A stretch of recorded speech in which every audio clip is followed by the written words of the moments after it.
Right, so thank you for coming to the first presentation of the Regional Sports Conference. My name is Zach Topping. I'm the Regional Community Sport Advisor at Sport 102. My job is basically the main point of contact for all sports in 102, mainly Lumps North and Horowhenua, just because we've got representatives in fielding and also Tararua. So you can come to me for anything related to Sport 102. There's any information I can pass you to the right place, anything to do with funding, coaching, volunteers or anything like that. I recognise a lot of faces in the room already, so I've worked with many of you before. So today we're going to be talking about best practice. Some of you guys may be wondering what best practice involves. It's kind of a broad subject, but what we've done today, we've got some of our model organisations to come in. Every year we run a grassroots sports awards, which is an opportunity for all sports organisations to mainly thank and recognise their best volunteers. Another part of it is, though, that organisations are given an opportunity to let us know about their great work that they've been doing and nominate themselves for particular awards. So what we had this year, there are 6 different areas that organisations can nominate themselves for. That's best presented, participation initiatives, fundraising initiative, club event, sports partner, which is about partnering with other sponsors and things like that, and athlete development. So what I thought I'd put together today is just some of our winners from last year have come down, just to share with them some of the initiatives that they created and ran last year, and how they went about winning the awards in the categories.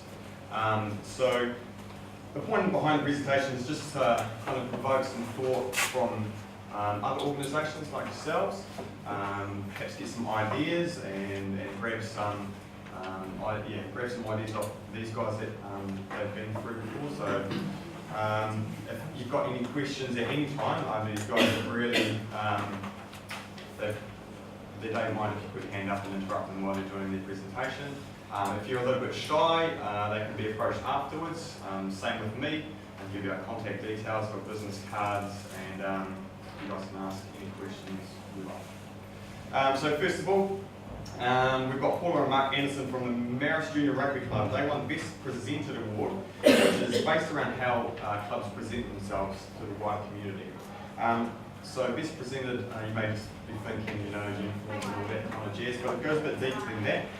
Website, promotional material, marketing, community interaction, and the way they're welcome and look after the public when they're getting into the events. So these are the kinds of things that help their club win this award this year.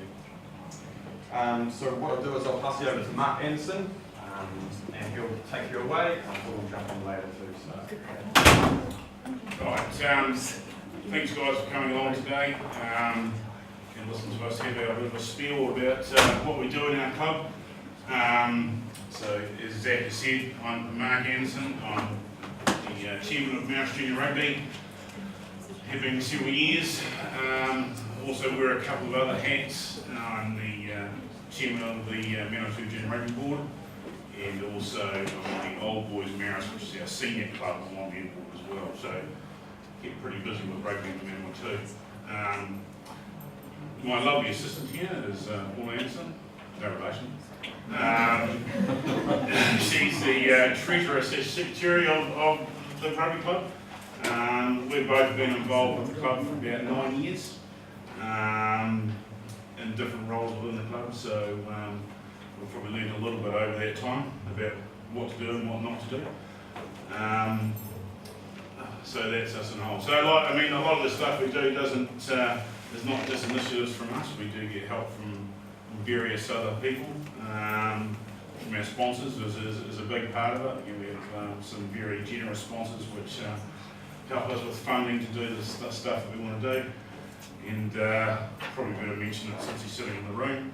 The Mountain Rugby Union is a great help to not just our club but to all the clubs with helping them websites and all that sort of stuff. So which we'll go into shortly. So a bit of a background about Maris and Maris Junior Rugby. The Maris Sports Club in Manawatu in Palmerston North was definitely the largest Maris club in the country. We're a multi-code club. Rugby LC, football, cycling, hockey, netball, tennis, cricket. We've even had the roller derby girls that want to come and join the club, be affiliated with the club, which will be an interesting mix on a Saturday night when rugby club's here. So, we've got about 2,600 members, it's a little pub range, which is on a Saturday night pretty full. So, it's I know it's coming from me, but it's a pretty good club, and we'll get on pretty well. So it's a really good atmosphere.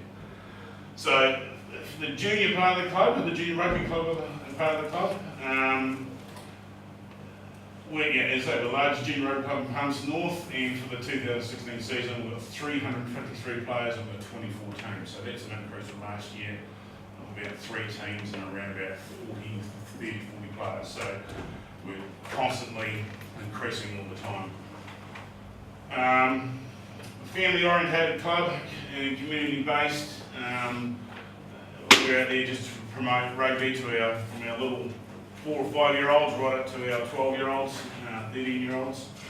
Our main focus is to foster participation and development of the game. We're not really focused on results. I'm not going to say I don't like to win, everyone likes to win.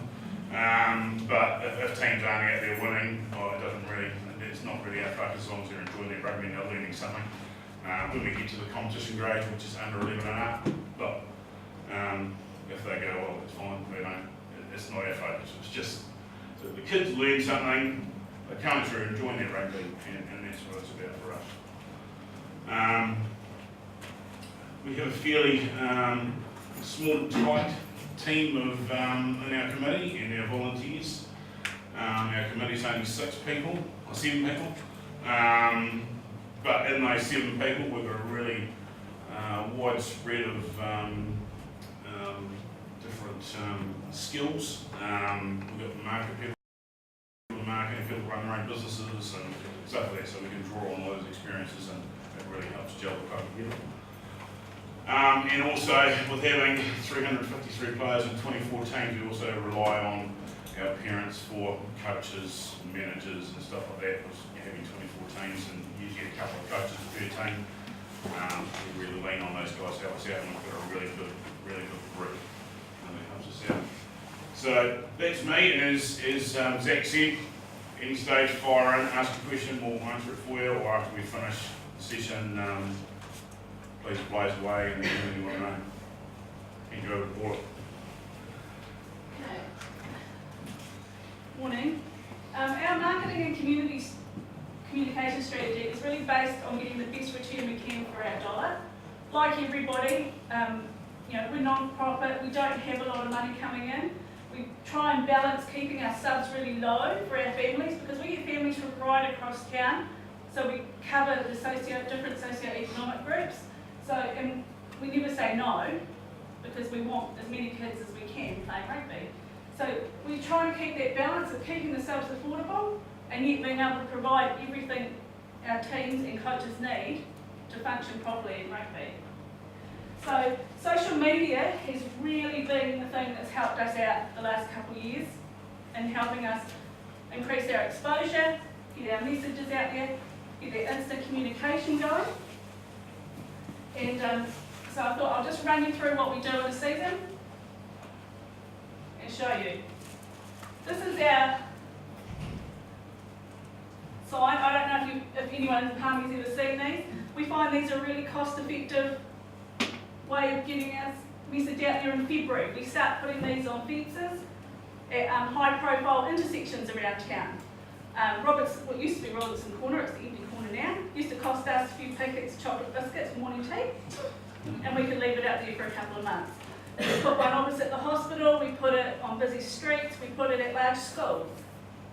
And year after year, these are really old now, I can't remember how, and we just get the middle sections replaced if any details change. And that costs us about $100 a year. Sorry, could you just hold that up again? I just can't get it. So it's just It's very Registration basic. dates, yeah, okay. Yeah, just Yeah. registration dates and contact details. Yeah. Any permission from anybody to put those over? We do like the K-Ad we use, we go and talk to them at the opposite the hospital, we actually put it on the church fence, so we go and talk to them. But obviously we've got a connection there, so that always helps. So yeah. Newspaper advertising, we do not do. We used to do it, it's expensive, can't measure its effectiveness. We've decided that it's not worth our while. Sorry, if I go back, signage, how do you measure success through signage? Do you survey participants when People, they when they come in, through, new or- people, we ask them how they find out about the club. A lot of people say, I saw a sign at the school, I did think about it, and I was at the lights the other day and I saw it. So it's a good reminder. And it also ties in with radio, because that's how we've found radio works for us. It's a reminder, it's a jogger. People have seen it on the net, social media, wherever. They'll be driving around on one of our 3 dates and they'll hear it on the radio. And they'll rip in and say, oh, I forgot all about today. I just heard it, here I am. So for radio, we only do it for 3 weeks. We do it for the 2 weeks leading up to the dates advertised and the 1 week around our registration dates. So that's really where our marketing spend goes, is radio ads. Is that the paid radio ads or the? Paid. So that's trial that we've been using radio for a few years now, so and we've found that 3 week slot. Yes. Radios are an interesting one. Which radio stations do you aim at? Well, we go through MediaWorks, so MediaWorks has a spread of 7 stations. Yeah. Throughout the middle too. So it's on all. There's one thing we do find too, it's not only parents bringing their children into register, we have a lot of grandparents and extended families who are the ones who are going to be supporting the players. So yeah, we try and get a really broad cross-section. Databases. This is something that's really become a useful tool for us the last couple of years. The first one is one we made a few years ago. Obviously we're trying to capture primary and intermediate age children. I've made a database of all the local schools and intermediates. And I use that at the beginning of the season. I email out a flyer, second week of school, asking them if they can put the details in their newsletter and put the flyer up on notice boards. I then email them again at the end of February with the same request. So that's really quick and easy. A lot of this is about working smarter for us because we all work full time. So we do this in our spare time. Yes, sir. So is that database managed through the rugby registration process? No, or is this it is your something own we've got, generated? yeah, we made up ourselves. So do you need to get through some form of Privacy Act to hold that data? No, it's just from the yellow pages. The It's school not name. players, it's Not players, oh, It's not schools. players, it's just schools. School names, their emails, things like that. We also have the New Zealand Rugby Union database, which Ben from the union helps us with. We do all our registrations online now. So we've really used that this year as a tool to capture as much information from our players and their families as we can.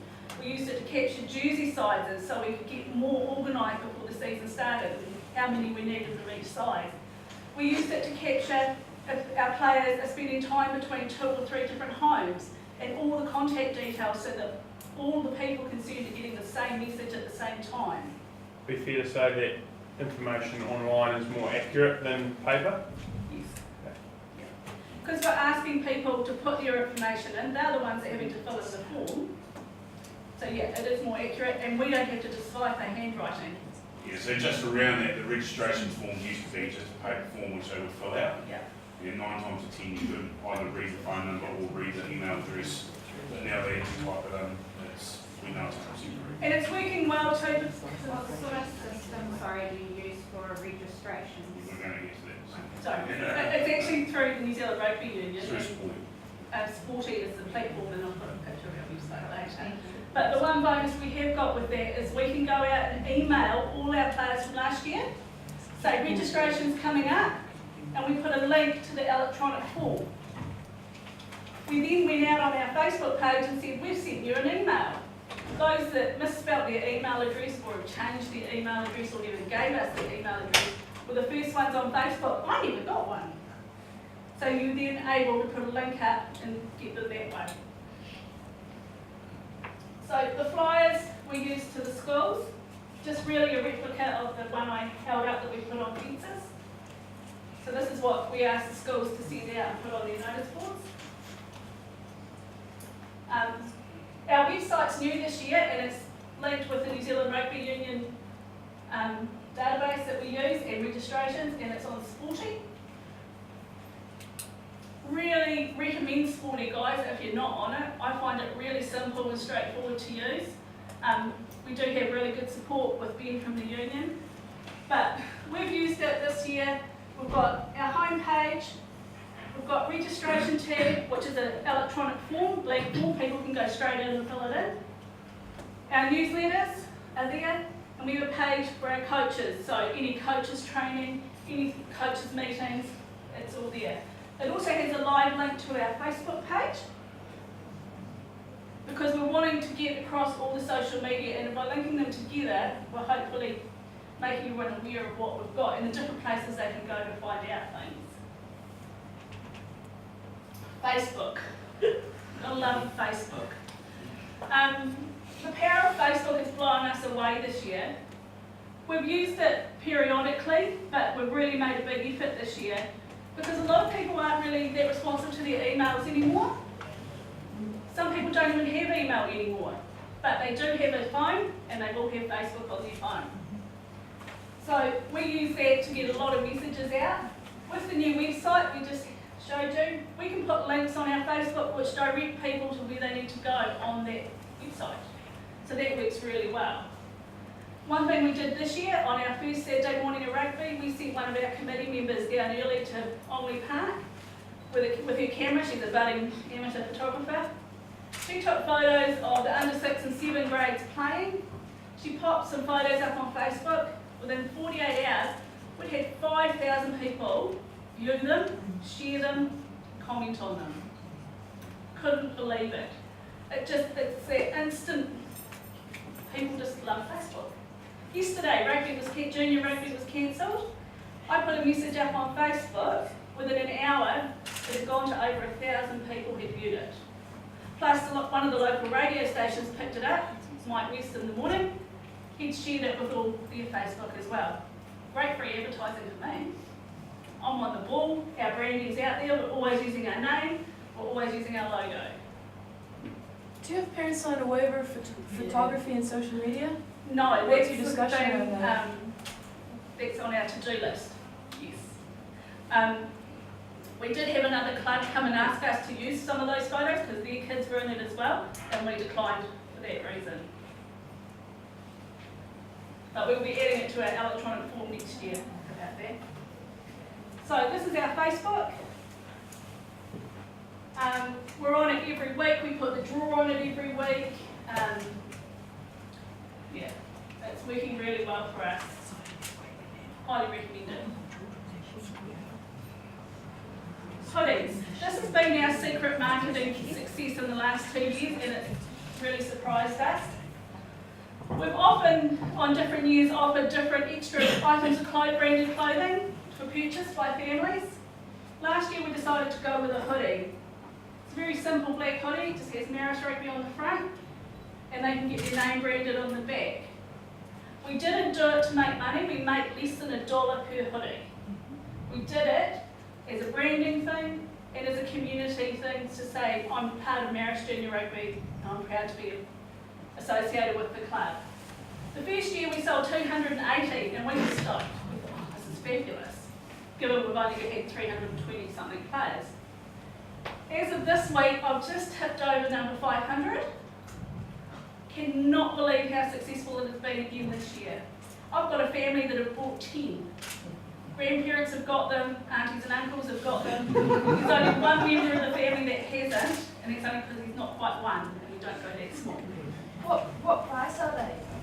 $35 for a child size and $45 for an adult size. So yeah, and tell you what, nothing beats walking down Olney Park on a Saturday morning and just a sea of green ends. It's fabulous. So do they order them 1 week and then how long Yeah, before so they get we them? don't pre-buy them. They pay for them. They order and they pay, we then put the order in. So every time I go out and say this is our final order, which I have done twice, I've just got this one more order going, so it goes next Wednesday. So everyone that's sent me we use Facebook, personal messaging, they send me their details of size, what they want on it. I then wait and do a recce with the bank account, and if they're paid, the order goes. They take between 7 and 10 days, and then we just do a pick-up session. So what you're saying is that it has actually become a good revenue generator for you? Yeah, well, yeah, I guess we've made $500, but yeah. I think price point's really important if you're going to do something like this. It wasn't making money. It wasn't our focus. It It wasn't our was focus. our brand. We want to get our brand. Yeah. So yeah, it's been a runaway success. And you know, the other upside of it, at trainings and games, the coaches aren't left with all this lost property because you know where it belongs. So that's great. In terms of communication, it's really important for us, given we're such a big team, such a big club with a huge number of teams. So one of the tools that I use a lot, because I'm the main person sending out the messages, is text group apps on my phone. So this is an example. It's really hard to get a decent picture, sorry. But what it is that I've saved committee, coaches' names, I've got mobiles, I've also got emails. So I can send a text or an email to everybody just like that. Or I can pick and choose if I only want to send it to certain people or grades. It's really quick and effective, but especially for cancellations or information you need to get out really quickly. In the past, we used to just email everybody, but like I say, people take quite a while now to check emails if they're not on their phones. So we find this really, really effective. We'd like to one day get to the point where we've got something like this for all the players as well, all their parent contacts, so we can do the same. So at the moment, we rely on our coaches then forwarding the message we've texted them to their group that they've got in their phone for their players. Talking about Facebook, the other way we use Facebook is as a committee, we have a closed page. So that's private. No one can see it, only the members of the page can see it. One of the reasons we've gone this way is, again, not everyone responds quickly to email. One of our committee members doesn't have an email, but she's always on Facebook. And it's also fantastic so that everyone on the committee can see the chain of comments and see what everyone else has to say about it. And so that's working really well for us. And yeah, I'm really pleased we did that this year. That's really improved our committee communication. A number of our teams have their own Facebook pages. It's not something as a committee we've put any controls about. All we do say to our coaches and managers is if you're going to have a page, and it's an open page, you've got to monitor your content. You can't go on there and talk about the game yesterday and about your impression of something that you didn't like. Because 9 times out of 10, it's a small world, your comments will get back to whoever that person was or that club. So you've just got to be really positive, make sure they're upbeat, and they're there, again, for communication and for you to share your player of the day or things like that. We do a newsletter for parents at the beginning of the season. This is both on our web page and we do a hard copy we hand out for those that come in to register. It has everything they need to know for the beginning of the season. Uniform, dates, when they'll find out what team they're in. We do it on green paper. We tell the kids to go and stick it on the fridge as soon as they get home. But the bonus of our new website this year is if people start contacting us saying, oh, I've lost my piece of paper, we just text them the link to the tab that's on our website. And again, they've got all that information at hand. It's quick and easy. We do a coaches newsletter at the beginning of the season as well, and we have a coaches meeting. That's just so they're all getting the same message at the same time, and to make sure that they're all happy and know what they're supposed to be doing. We do a mid-season newsletter. That's primarily around team photos, if we're doing another tackle box for under 8, and what's coming up towards the end of the year. Beginning beginning of our season kicks off with what we call our club day, and this is really to celebrate our community as Marist Junior Rugby. We've outgrown the club rooms. We now use a local school and use their gymnasium, but we invite everyone along. We introduce the coaches, the teams get read out, they go outside with their coach, the parents, they all get to meet, have a run around. We give them a sausage and bread, feed them up on some fizzy, and away they go. But it's a great day. It's short and sharp, it's all over and done within 2 hours. But it's also great for our new members to get that sense of what they're belonging to. Because some of them are blown away when you've got about 1,000 people there. We celebrate that style again at the end of the year with our prize giving. Same venue, they all get invited along. We have prizes in each team.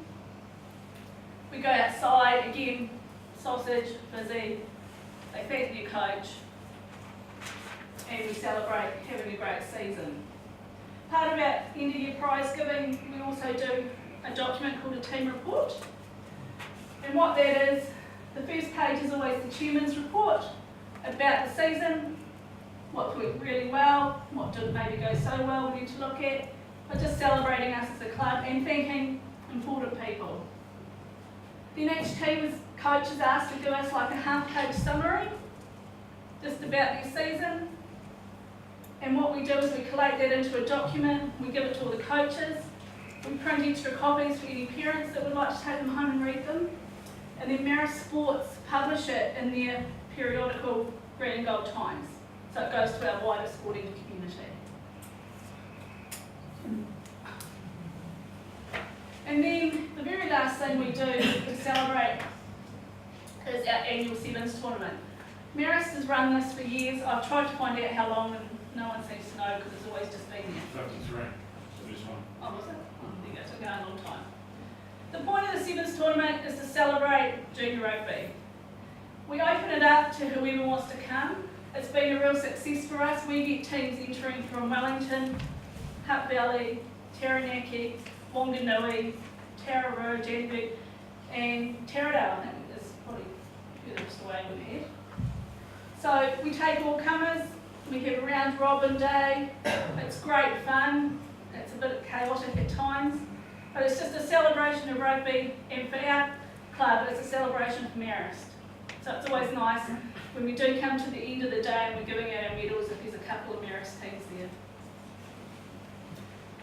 So that's what we do. A lot of it's been through trial and error. Yeah. It seems to work for us. Fine. With your promotions and for your registrations through Facebook, do you use any paid boosting to target people? No. No. We find a lot of people just share it, Yeah. and it goes that way. Oh, the other thing I would say with Facebook is this year we had to add Palmerston North onto our name because we had a whole group of Wanganui parents having a big robust conversation on one of my posts. I'm sure it was all good. Yeah.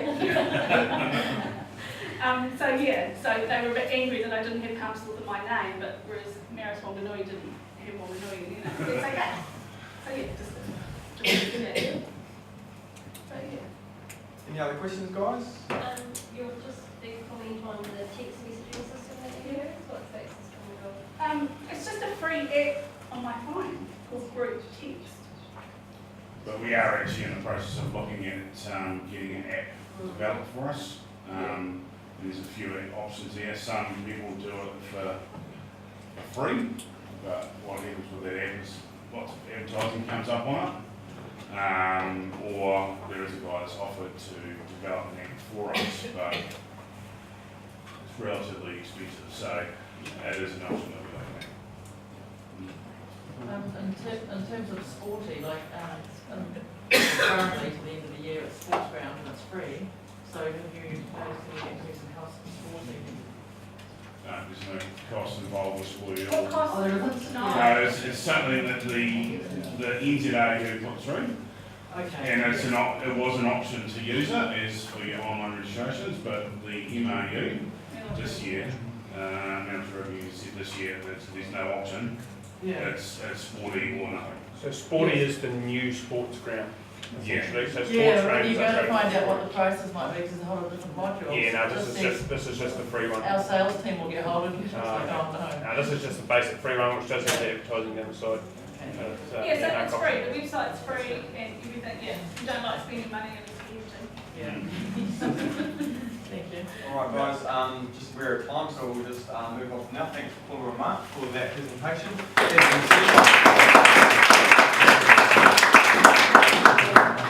As you can see, there's quite a lot to being best presented in sport, and not only externally but internally as well. If you want any advice to do with best presenting yourself as a club organisation, Sport 102 have a lot of expertise behind that. If you like some coaching on Facebook, I've got some expertise in that as well. I've got heaps of friends on Facebook. So if you want to name that topping, if you want to be mates, you can send me no, I've used Facebook boosting, as mentioned in the back there before, for the Palmerston North Athletic Carrier Club. It can be a bit tiresome trying to fit their criteria for that, but I put like $50 on a post and it went very far, and I had really good success out there, so I was needing help with that. So just let me know. Yes, Lynn? I'd be really keen to see Sport 102 or somebody put together a session on Privacy Act, Vulnerable Children's Act, and the use of social media, because we've all got children in our ranks, and I know with swimming in particular, our children are near naked, and photos on the internet end up on porn sites and all sorts of crazy places. And really, I was a bit spooked by the idea that you guys don't have any kind of waiver signed by parents. I've had swimmers with photos end up in inappropriate places and it ends up as a legal wrangle. And we all have children that are subject to custody agreements and access arrangements, and putting their face on a Facebook page tells the parent that's not allowed anywhere near them, where they are, where they're playing their sport, what time they're playing it on a Saturday morning. All of that information. Yeah, that's where that came from, was actually a similar situation, not quite as bad as that, but that because really when we started doing it, we didn't even really think about it. No, inadvertently, That's it something that happens we, inadvertently. it's come to us, so we are going to do that at the... But I think it'd be good if Sport 102 actually put together a session for all of us, actually outlining what we could do to safeguard our children. Alright, that sounds good then. I'll actually chat to you afterwards, see what we can do for it. Yeah, it's coming. Yeah, I'm quite happy to get involved in It's it. definitely a big issue raised, and a lot of time people overlook that part of it. So. Yeah, we've looked at it very closely. Like I say, with swimming, so unfortunately, most of our children, while they're competing, are near naked, so we've got to be really, really careful where their photos end up. Yeah, alright. Thanks, Lynn. So next up we have Sandra from 102 Badminton Association. They actually won the Participation Initiative of the Year in Grassroots Sports Awards. That's pretty self-explanatory, the award there, so they were into pretty good participation initiatives. They're also finalists in fundraising initiatives, and also ended up taking the top prize Best Sport Organisation of the Year. So Sandra, if you'd like to come up and have a chat. I'm just going to give you guys 2 minutes to have a chat or a stretch or whatever, because I need to set up my computer. So hi everyone, my name is Sandra Lynch. I am the Regional Development Coordinator with Badminton 102. We are an association that was incorporated in 1952. In 2002 we did a strategic planning session, and we decided to come up with our vision and our mission. The vision is providing quality opportunities and a great sense of enjoyment for all our players at all levels. Our mission is to provide effective leadership, successful programs and financial stability to promote the sustainable development of Badminton 102. So currently we have a full-time development coordinator, which is myself. I'm on 40 hours per week. I started in June 2012. And last year we employed a part-time game administrator. He's on 10 hours per week. And his remit is to do with the participation initiative that we won. It was for our Thursday night badminton league, and his remit is to take care of our events, and that includes the Thursday night badminton league. So when we did our strategic planning, we came up with themes and goals: sustainable funding, people power, governance, player pathway, communication, PR and marketing, and they're all interlinked into our Thursday night league as well, so we take strands from each one of those that helps out with our Thursday night league. So we won participation initiative in 2012. The history of the league. It started in the 1990s as a summer league.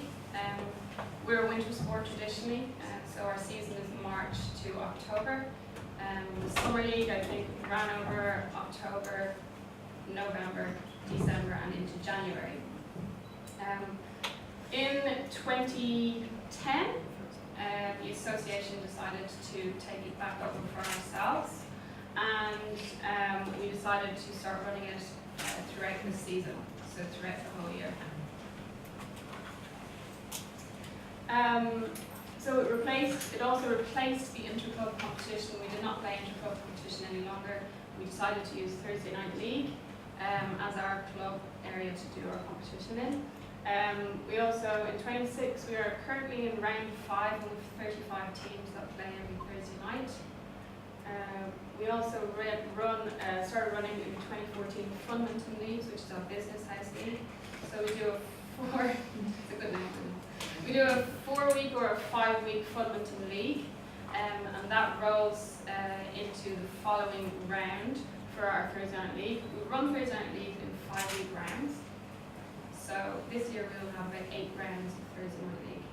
So 5 weeks, you get to play competition. I'm going to show you now what it looks like. Our stats and figures. So each round is run for 5 or 6 weeks long with 4-person teams.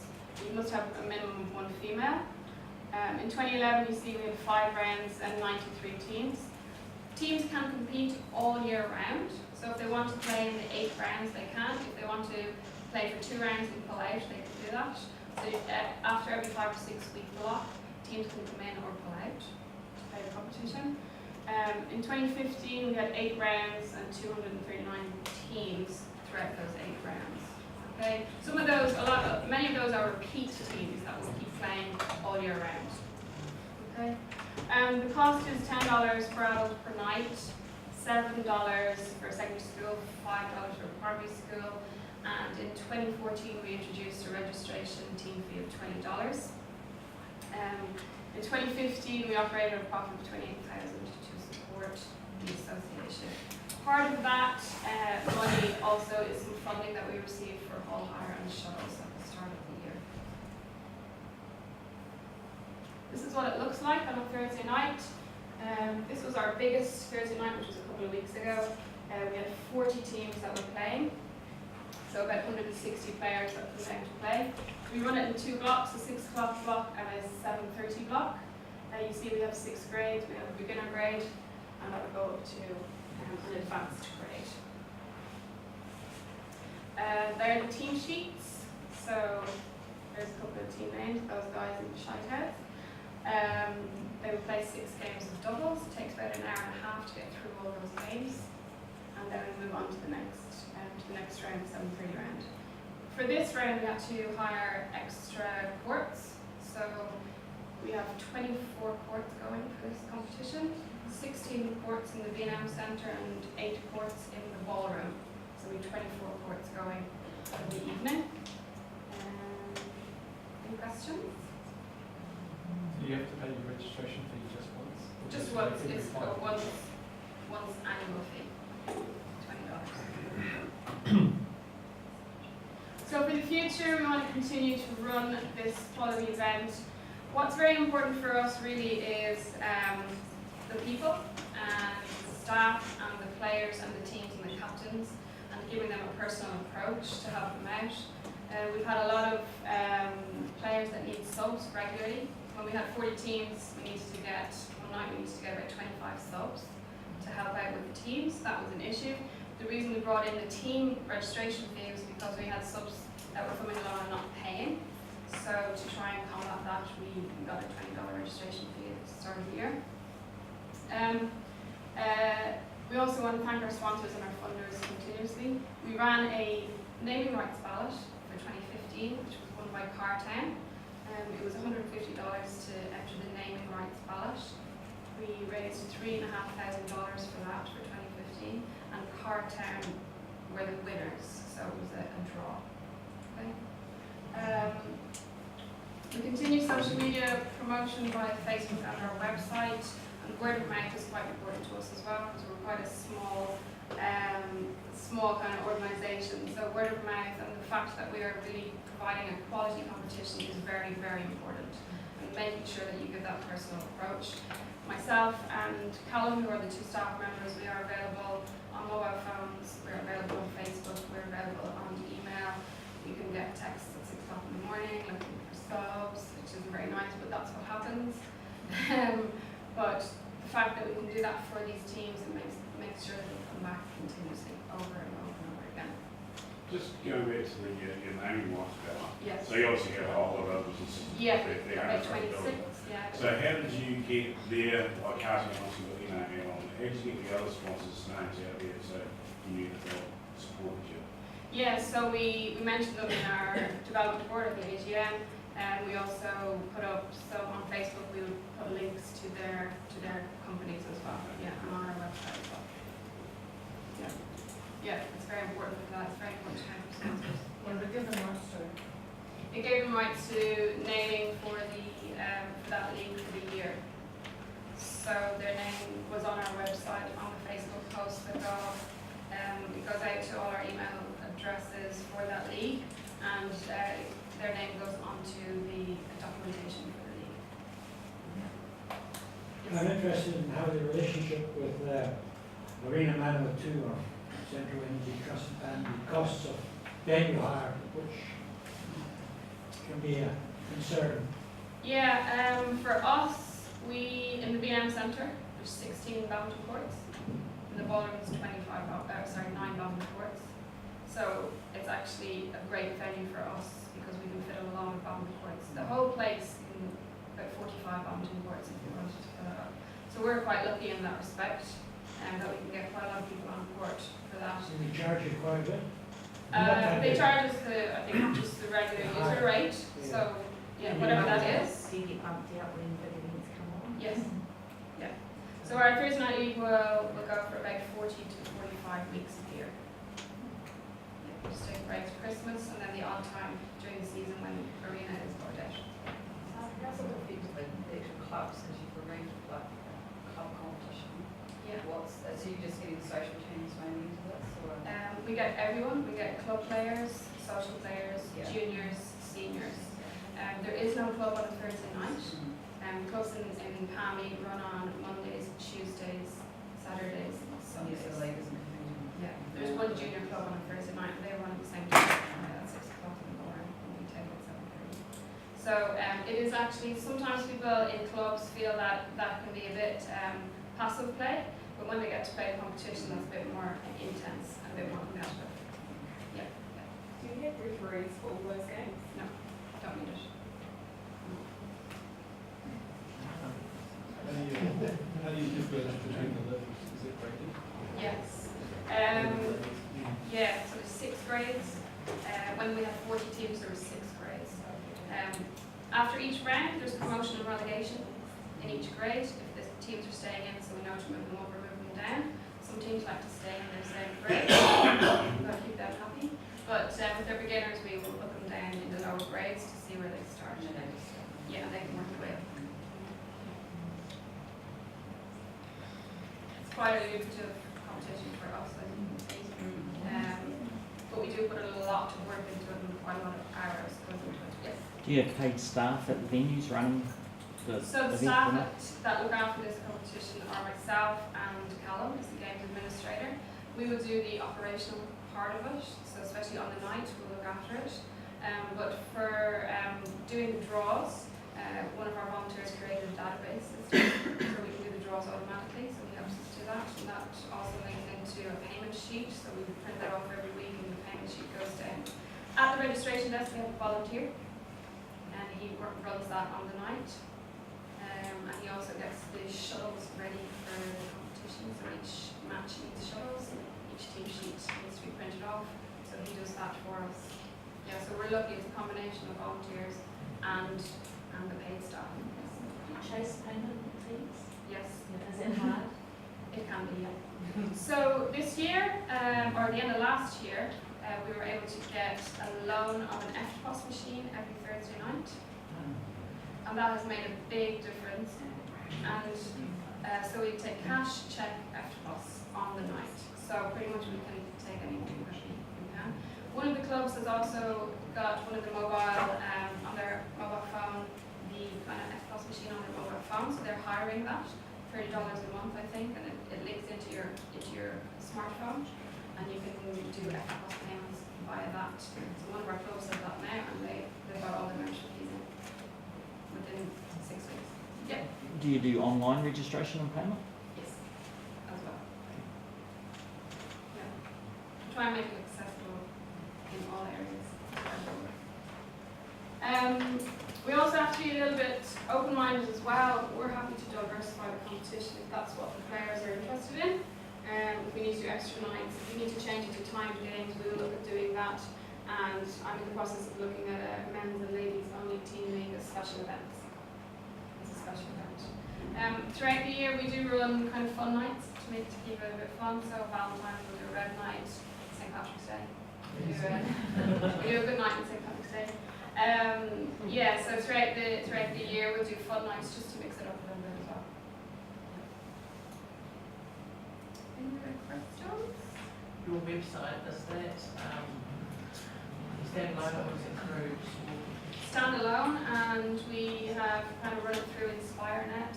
They do a rate for non-profit organisations. So you guys have a chat with them as well if you're looking to do your own website. It's not going to be through one of the free websites. Facebook is very, very important to us. We do pay for posts on Facebook. We start about $16 and we can go up to $39 depending on what we want to do. For the last promotion that we did, we hit 10,000 people. So you paid boost? Yes. Yeah, we have done for Funminton, which is our business house league, which helps to put teams into our Thursday night league, and for Thursday night league we will do it. And do you think that's how you really gain momentum by boosting, to get more people watching? Yes. Yeah. I do think that videos and photos are also very important on Facebook, and to keep Facebook updated quite often makes a big, big difference. Yeah. And your website. Don't go to your website when it's 2 years old. Information. Yes. That's my position. Because it's a participation initiative for Business House, how do you go about connecting with businesses or advertising to businesses? Do you do it directly or is it? Yeah. So Callum, when he came on board last year, we got advice from Sport 102 on just let you know. From their PR communications officer, and we sent Callum to her, did a meeting with her, and she did a kind of helped him to do a PR plan on how to advertise and promote to local businesses.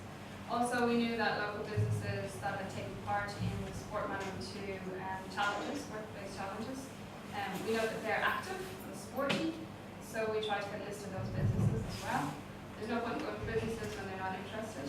Then we give them phone calls, texts, emails, follow-up phone calls, get the right person to talk to, and send them flyers and information, and follow up on that person. And your Thursday night competition have any effect, positive or negative, on club membership? No, club membership is slightly higher last year. It hasn't had any, I don't think, any effect on it.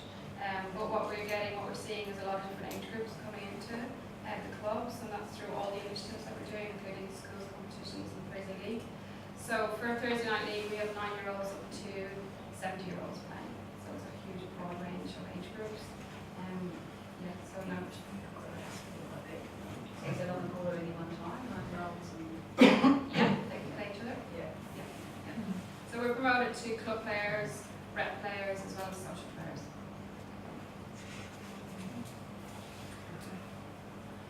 Any more questions? If you want to contact me, just email me, text me, whatever you want. I'm happy to meet up with anyone who wants to talk about it and initiative. You guys know. Okay. Thanks.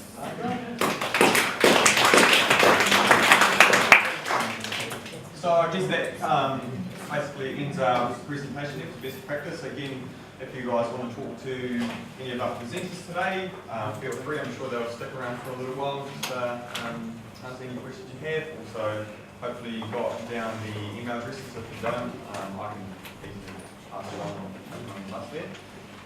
If you want to talk to me, I've got business cards down the green room, or you can just come to me and ask. There.